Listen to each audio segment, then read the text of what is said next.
Selamlar. Bugün harika bir konuyla geldim. Hepinizin başına türlü türlü olumsuz, kötü olaylar geliyor ve bunlarla uğraşırken hayat çekilmez hale geliyor. Bazıları travmaya dönüşebiliyor, acı izler bırakıyor. Bugün hem yaşıyor olduğunuz sıkıntılarınıza hem de geçmişte yaşadığınız sizi hala rahatsız eden olaylara çözüm bulacağız. İnşallah kötü etkileri, stresleri üzerinizden kaldıracağız. Birinci olarak ilk yöntem, kendinizi kötü hissettiğinizde, kötü bir olay yaşarken durun, ara verin ve kendinize sorun. Neyden korkuyorum? Bu olayda, bu durumda beni korkutan ne? Emin olun mutlaka altından korktuğunuz bir şey çıkacak. Normalde olayları yaşarken bunu hiç fark etmeyiz. Çünkü bilinçaltı özenle korktuğumuz şeyi saklar, en dibe gömer, görmemizi engeller. Asla korktuğuyla yüzleşmek istemez. Üstten temizlik yapıp süprüntüyü halının altına bırakan, saklayan biri gibi bilinçaltı da en önemli can damarı olan konuyu öteler, saklar, bastırır. Bu yüzden sorunlar yaşanırken bu sorunlara sebep olan o korkuyu hissedersiniz ama fark etmez ve önemsemezsiniz. Oysa sorunun çözümü sorunun içinde gizlidir. Biraz deşelerseniz çözüm cevap ortaya çıkıverir. Yaşadığınız olaydaki korkuyu fark ederseniz işiniz çok kolaylaşır. Örnekle anlatayım. Araba sürmek istemeyen, yok ben yapamam, kullanamam diyen bir hanıma sordum. Neyden korkuyorsunuz? Sizi rahatsız eden şey ne? Aslında insanlar başkalarına korkularını söylemek istemezler. Bu yüzden bu terapiyi kendi kendinize uygulamanız daha kolay olacaktır. Sorduğum hanım biraz durup sonra bana korkularını söyledi. Süremezsem eşim benimle alay eder. Kaza yaparsam çok kızar. Eşimin diline düşmekten korkuyorum. Yani dedim, araba kullanmamanızın tek sebebi bu mu? Başka sebep var mı? Hayır, başka bir sebep yok dedi hanım. Sadece eşimden çekiniyorum. Laf söz yemekten korkuyorum. Eşiniz kızarsa ne olur dedim. Söylenir, ters laf eder dedi. Peki dedim, eşinizin laf söylemesi, alay etmesi ya da kızması neden sizin için bu kadar önemli? Siz niye buna göre hayatınızı şekillendiriyorsunuz? Bırakın söylensin. Değer mi kendinizi kısıtlamaya? Siz korktukça o daha da fazla söylenen, kızan biri olacak. Haklısınız dedi. Hiç böyle düşünmemiştim. Sırf bu yüzden kendi kendime eziyet ediyorum. Altımda arabam var ve ben otobüse biniyorum dedi. Sonra bu hanım direksiyon dersi aldı. Şimdi çok güzel araba kullanıyor. İlk kitabımı yazacağım zaman ben de korkularımla yüzleşmemek için sürekli erteliyordum.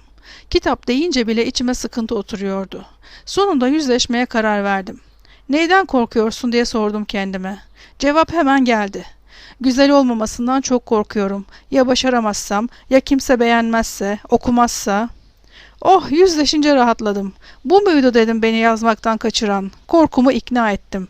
Güzel olmasa da, kimse de okumasa, ben kendim için yazıyorum kitabımı. Kimse okumazsa ben okurum. İleride torunlarım okur dedim ve yazmaya başladım. Korkularla yüzleşmek inanılmaz etkili ve çabucak çözümleri getiren kolay bir yöntem. Bu formülü geçmişte yaşadığınız hala etkileri devam eden olaylara da uygulayabilirsiniz. Bir hanımın ara ara nükseden sinir krizleri vardı. Neden sinir krizi geçiriyorsun, korktuğun şey ne diye sordum kendisine. Korktuğu şey eşinin ailesinin sürekli para istemesiymiş. Kazandıkları paranın biteceği, eşinin yumuşak yüzüyle ailesine hayır diyemediği için parasız kalmaktan korkuyormuş. İlk sinir krizi geldiğinde eşi kayınbiraderine para vermiş ve geri alamamış. İkincisinde kayınpederine borç vermişler ve alamamışlar. Bir türlü affedemediği akrabalar, kızgın olduğu kocası ve giden paraların geri gelmemesi onda aşırı strese neden olmuş. Bu korkularının devam etmemesi için neler yapabilirsin diye sordum.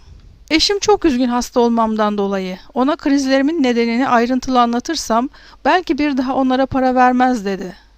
Peki çok mu parasız kaldınız o paralar gidince? Ne durumdasınız? Değer mi gerçekten bu hastalığına dedim. Sıkıntıda değiliz ama onları affedemiyorum. Bizim kazandıklarımızı alamazlar. Tekrar kocamdan para alırlar diye korkuyorum dedi. Şimdi bu korkunu burada bırak dedim. Çünkü senden daha değerli değil bu giden paralar. Sağlığından, mutluluğundan daha değerli değil. Sen her kriz geçirdiğinde çocukların perişan oluyor üzüntüden. Eşinde varmış, vermiş. Üstelik yabancı değil alan kişiler. Kalbinde taşıyıp durma bu kişileri. Negatif duygular, affedememek, kin duymak kalbe zarar verir. Bu sefer kalbin hastalanır dedim. Üstelik sürekli hayata karşı, olacak olaylara karşı direnç gösterirsin. Bu da enerjini düşürür, negatif boyuta daha da kötü olayları mıknatıs gibi kendine çekersin dedim. Yüzleş korkularınla, bastırma. Sana rahatsızlık veren ne varsa sakince konuş, anlat eşine. Böyle söyleyince hanım rahatladı, sakinleşti. Sinir krizlerinin devam etme endişesi bile geçti. Hayatın akışına uyum sağlamayıp direnmek şu demek: olabilecek kötü olaylara karşı hazırlıklı olmak adına kendini kasmak, hayatı ve kendini germek, olabilecek olumsuz senaryoları beyninde evirip çevirmek demek. Günün içinde kendini sürekli olmuş ya da olabilecek kötü olayları düşünürken bulmak demek. Bu durumda beyin sürekli negatif enerji üretiyor. Gününüzü, anınızı yaşayamıyorsunuz. Olan olayların güzelliğini görüp gülümseyemiyorsunuz bile. Aslında pek çok güzel şeyi kaçırıyorsunuz. Misafirler geliyor, siz gelen arkadaşlarınızla eğleneceğinizi düşünerek hazırlık yapmak yerine kaskatı, gerilmiş bir halde ev iyi temizlenmeyecek, güzel ikramlar yapamayacağım, yetişmeyecek korkusuyla direnç modundasınız. Düğün yapıyorsunuz, gerilmekten kendi düğününüzün tadını çıkaramıyorsunuz. İşinizi gücünüzü bırakın ve anında korkularınızla yüzleşin. Değer mi şimdi kendimi etrafımdakileri bu kadar germeme? Niye korkuyorum deyin kendinize. Yetiştiği kadar. Önemli olan mutlu olmak, yaptığımdan keyif almak deyin. Başkaları ne der diye düşünmeye gerek olmadığını zaten biliyorsunuz. İkinci formül, olabilecek en kötü senaryoyu sorun kendinize. Yaşadığınız ya da yaşayacağınız kötü bir olay var, sizi üzüyor, bunaltıyor, korkutuyor. Kayınvalidenizin laf sokmaları, ay sonunu getirememeniz, gireceğiniz sınav, alacağınız not, olacağınız ameliyat, günü yaklaşan senet, evlenmek, boşanmak, doğum yapmak, ağrıyan beliniz vesaire.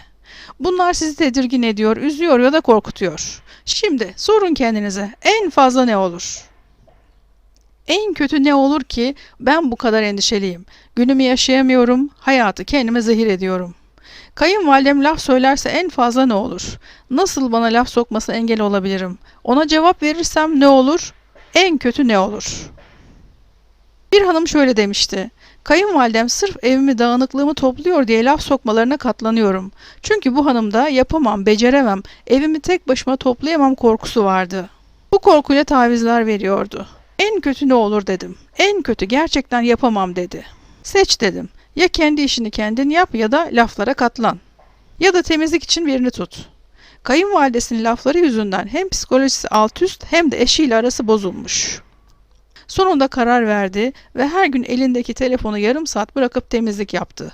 Yarım saat sabah, yarım saat akşamüstü. Böylece sorun çözüldü. Ev işi yapmanın korktuğu kadar zor olmadığını anladı. Ay sonunu getiremezsek para biterse en kötü ne olur? Nasıl ay sonuna kadar paralı kalmayı başarabiliriz? Parasız kalsak ne olur? Bu kadar dertlenmeme, üzülmeme değer mi? Ameliyat başarısız olursa ne olur? En kötü ne olur? Bu kadar korkmama, endişe etmeme değer mi? Nasıl sakin, huzurla ameliyatı bekleyebilirim? Bakın, hep kendinizle, duygularınızla yüzleşme var. Bastırdığınız hiçbir korku, duygu size iyi gelmiyor. Yüzleşmek en kolay sorun giderici çözüm. En kötüsünü düşününce artık sahte benlik sizi korkutacak bir şey bulamıyor. Bakın, burası önemli. Çünkü siz en kötüsüne bile hazırlıyorsunuz kendinizi ve korkarak yaşamayı bırakıveriyorsunuz. Elleri titreyen birinin titremenin üstüne gitmesi sorunu çözdü. Sonra da bu kadar basit miydi diye sordu bana. Sürekli ellerini gizlemeye çalışıyordu. Titremesini engellemeye uğraşıyordu. Bırak dedim. Kendini sal, rahat bırak. Titrerken sor ellerine. Neden titriyorsun? Korktuğun ne? İnsanlar görse ne olur ki? En kötü ne olur? Bir şeyleri hatalı yapmaktan korkuyormuş. Kendisini çok sıkmaktan ellerinin titrediğini anladık. O andan itibaren kendisini gevşetti. Rahat bırakmayı öğrettim ona. Öylesine kendisini denetleyen birisi herkese kendini mükemmel göstermeye çalışıyor ki, ama hiç kimse mükemmel değil. Hepimiz hata yapan insanlarız. Kendi hatalarımızı kabul edip dalga geçebilen, eğlenebilen, hayatın akışına kendisini bırakmış insanlar olabilmeliyiz. İnanın gevşeyen bu hanımın bir süre sonra ellerinin titremesi geçti. Kendisini her seferinde sordu. En kötü ne olur? Ve kendisini serbest bıraktı. Korkusu dağılınca sorun da çözüldü. Bir hanımda zona hastalığı olmuştu. Bel bölgesinde ve karnında. Eşinden boşamak üzereydi. Stresi tavan yapmıştı. Korktuğun şey ne diye sordum ona. Belirsizlik dedi. Bunca yıl evliydim. Kurulu düzenim vardı. Şimdi boşluktayım ve ne yapacağımı bilmiyorum ve korkuyorum. Boşandıktan sonra yapacaklarını bana anlat dedim. En kötü ne olur ne yaşarsın? Düşündü, yalnız kalabilirim dedi. Eşim nafaka verir ama yetmezse babamdan kalan maaşı bağlatırım dedi. Çocuklar bende kalır. İstedikleri zaman babalarını görürler dedi. Başımda bir erkek yokken nasıl yaşarım dedi. Niye yaşayamazsın? Ne kötü olur dedim. Evde tamir gerekebilir dedi. Bu sorun mu dedim. Halledilebilir tabii dedi. Evli arkadaşlarımla akşam oturmalarına gidemeyeceğiz dedi. Sen de tek başına git ya da arkadaşlarına gündüz görüş dedim. Eşlerle gidilen aile pikniklerini bile dert edinmiş. Ben o pikniklere nasıl eşim olmadan gideceğim? Ben artık dulum dedi. Bunlar gerçekten büyük sorunlar mı? Zona olmana, hayatını sıkıntılı hale getirmene değer mi dedim. Değmezmiş aslında, çok büyütmüşüm, her şeyi sorun haline getirmişim diye itiraf etti. Aslında yalnız da kalmam, hatta eşim olmadığı için akşam da arkadaşlarım rahatça gelebilirler dedi. Gün içinde sık sık şöyle söyleyin dedim. Bu boşanma işini tam anlamıyla kontrol edemesem de, bilinmezlik olsa da her şey benim için tam istediğim gibi sonuçlanıyor. Keyifli ve rahatım. Hayatımda olan her şey, her olay benim ve ailemin mutluluğu, iyiliği için gerçekleşiyor. Bir sorun yaşıyorsanız, endişeli ve stresliyseniz hemen kendinize birkaç dakikanızı ayırın. En kötü senaryoyu hayal edin, gözünüzde canlandırın. En fazla ne olabilir? Nasıl olabilir? Bu durumda ne yapabilirsiniz? Bunun için kendinizi bu kadar harap etmeye değer mi? Kendinizi ne kadar çok gerer, hayata karşı direnç gösterirseniz bedeniniz o oranda tepki vermeye başlar. Ya bedeniniz hastalanır, ya kendisini korumaya almak için kilo alır ya da psikolojik sorunlar başlar. Değer mi bu yaşadıklarıma diye sorun kendinize. Allah pek çok ayette tevekkül ehlinin her zaman Rabbinin koruması altında olduğunu bildiriyor bize. Bizi koruyan, her işimizi yoluna koyan, olduran Allah. Sizi yalnız mı bırakacak zannediyorsunuz? Olmayanı olduran Rabbimiz her işimizde bize iki kolaylık vermiştir. İnşirah suresini hatırlayın.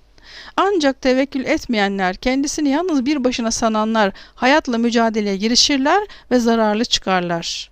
Sakin olun ve yumuşacık pamuk şekerlerle kaplı bu tatlı hayatı acı hale getirmeyin.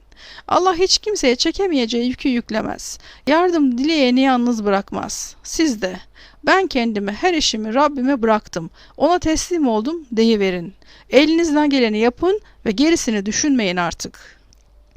Şu anki mutluluğunuz, huzurunuz yarından daha önemli. Şimdi gününüzü en verimli, en güzel şekilde değerlendirin.